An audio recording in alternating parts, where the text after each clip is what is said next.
Let's get right into it. Number 10, the Irish potato famine. You've probably heard of the potato famine, but you probably didn't know it likely started with a single unlucky farmer. In the 1840s, the Irish population was heavily reliant on one specific type of potato called the lumper. It was the dietary equivalent of putting all your eggs in one basket, then balancing that basket on a unicycle. So here's the situation. One farmer, completely unknowingly, planted a potato that was infected with a specific mold called Phytophthora infestans. That sounds like a Harry Potter spell, but it was actually a biological weapon of mass destruction, because nearly everyone in Ireland was growing the exact same genetic clone of potato. The fungus spread like wildfire. It wasn't just a bad harvest. It was an agricultural apocalypse. The spores from that initial infection caught the wind and traveled from field to field, turning healthy crops into black, rotting mush overnight. Because of this one biological oversight and the lack of genetic diversity, the blight decimated the food supply.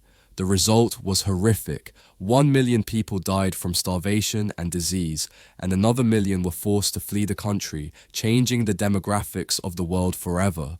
It's a tragic reminder that sometimes Mother Nature only needs one open door to tear the whole house down. Number 9, the soldier who prolonged the Peloponnesian War. In 406 BCE, an Athenian messenger's desire for 5 more minutes of sleep literally altered the course of ancient history. The Athenians had just won a naval battle, but due to a storm, they couldn't rescue their sailors in the water. The generals were put on trial, and the angry mob sentenced them to death.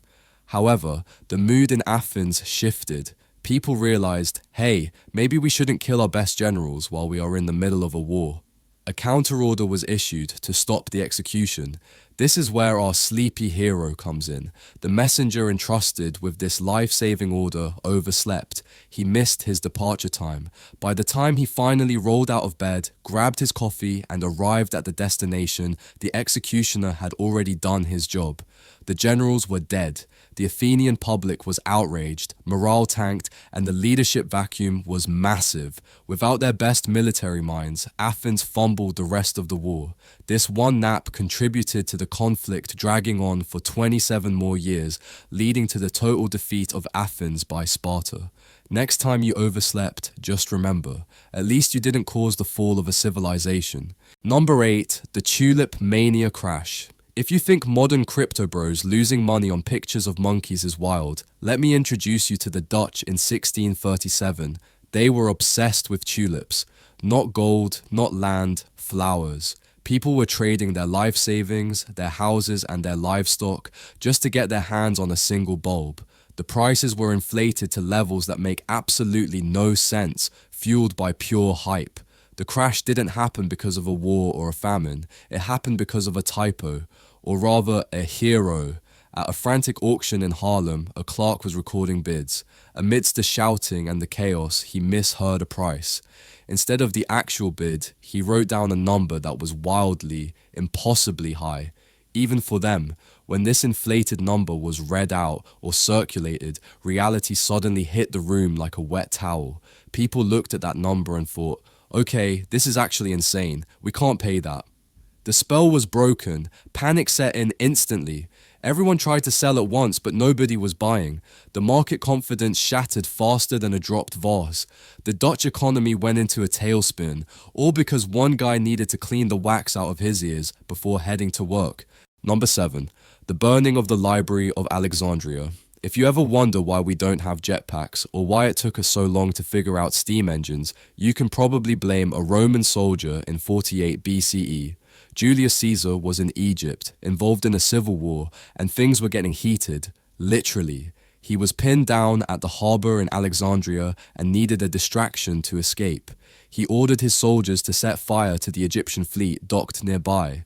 One soldier, perhaps a bit too enthusiastic with the torch, managed to set the ships ablaze. But fire, being fire, didn't respect the boundaries of the water. The flames jumped from the ships to the docks, and then from the docks to the city buildings. Tragically, the fire reached the great Library of Alexandria. This place was the Wikipedia of the ancient world, housing hundreds of thousands of scrolls containing the collective knowledge of humanity, math, astronomy, medicine, history. It all went up in smoke. We lost plays by famous authors, scientific theories that wouldn't be rediscovered for 1,000 years, and history that is now gone forever. All because a soldier trying to burn some boats didn't check the wind direction first. Number 6. The sinking of the Swedish warship Vasa. In 1628, Sweden built the Vasa. It was supposed to be the most terrifying warship ever put to sea, a massive floating fortress meant to dominate the Baltic. But there was a problem. The king kept demanding more and more cannons. It made the ship incredibly top-heavy and unstable. It was basically a skyscraper floating on a raft. Now, here is the legendary mistake that sealed its fate. As the ship was launching for its maiden voyage, thousands of people were watching. The gun ports, the little windows where the cannons stick out, were open to show off the firepower. According to the story, a worker or a sailor down below let out a massive sneeze. This wasn't just a polite sniffle, it was a violent motion in a tense moment. This sudden movement, combined with a gust of wind and the ship's terrible stability, supposedly caused a chain reaction where the ship tipped just enough. The open gun ports dipped below the waterline. Water rushed in, and the pride of the Swedish Navy sank like a stone less than a mile from the dock. It didn't even make it to the open ocean. It took down 30 people with it, all because of bad engineering and, allegedly, one very ill-timed achoo. Number 5. The Great Fire of 1910. You know how you get hangry and just need to eat right now? Well, in the summer of 1910, that hunger reshaped the American West. It was an exceptionally dry summer, like tinderbox dry. The forests of Idaho and Montana were basically just waiting for a spark. Enter a forest ranger who just wanted some lunch. He decided to start a small cooking fire. Now, common sense says you probably shouldn't light a fire in the middle of a drought, but a man's gotta eat, right? He thought he could control it. He was wrong. The wind picked up, a stray ember jumped, and suddenly his little lunch break turned into an inferno. This wasn't just a regular forest fire, this became known as the Big Burn. It raged across 3 million acres of land in just 2 days. That is roughly the size of Connecticut. It destroyed towns, killed 87 people, and burned so much timber it could have built a new house for every family in the region. The smoke was seen as far away as New York. This single mistake was so catastrophic that it completely changed how the US government managed wildfires for the next century, shifting the policy to put out every fire immediately, which, ironically, caused more problems later, all because of a hot lunch. Number 4, the 1979 NORAD false alarm. We all make mistakes at work. Maybe you reply all to an email you shouldn't have, or you jam the copier. But in 1979, a technician at NORAD, the headquarters for North American Aerospace Defense, made a mistake that almost turned the planet into a radioactive wasteland. He wanted to run a test, a simulation of a Soviet attack to keep the crew sharp. The problem? He accidentally loaded the simulation tape into the live early warning system computers. Suddenly, the screens at NORAD lit up like a Christmas tree. The computers were screaming that thousands of Soviet nuclear missiles were inbound and heading for US cities. This wasn't a drill to the people watching the screens. This looked like the end of the world. For 6 terrifying minutes, the US military went into full panic mode. Interceptor jets were scrambled. The president's doomsday plane was prepped for takeoff. Commanders were seconds away from ordering a retaliatory nuclear strike that would have wiped out humanity. Just before they pushed the button, they double-checked the raw radar data from satellites and realized nothing was there. It was a ghost attack. The technician had essentially played a video game on the work computer, and the computer thought it was real life. Number 3, the Panic of 1907. Imagine you're asking your friend for a $5 loan so you can buy lunch, and because he says no, the entire global economy collapses. That is basically what happened in 1907. It all started with a couple of businessmen who tried to corner the copper market and failed miserably, like lose your life savings at the casino failed. They needed a bailout to keep their trust company afloat. Enter the deputy to JP Morgan, the biggest banker of the era.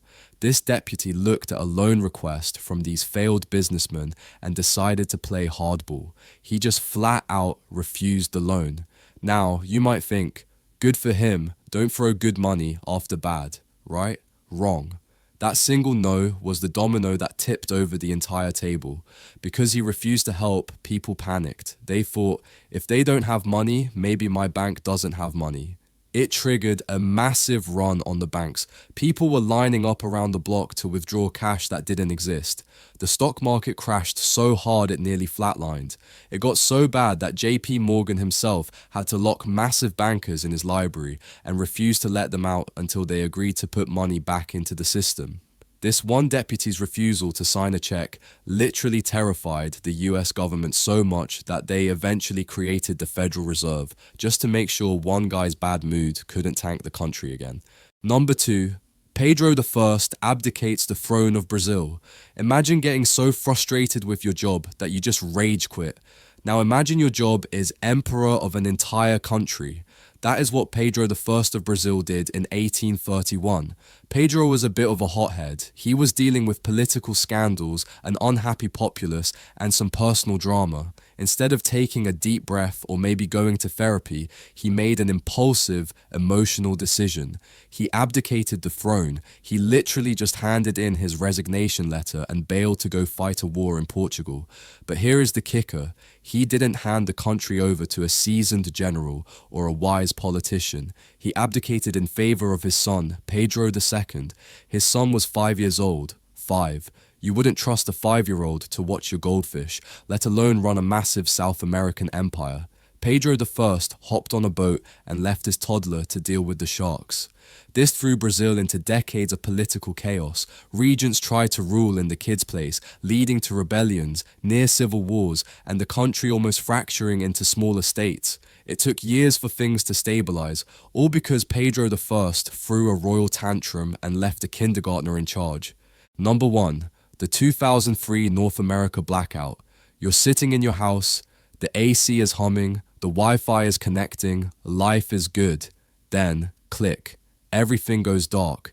In August 2003, this happened to 55 million people across the US and Canada.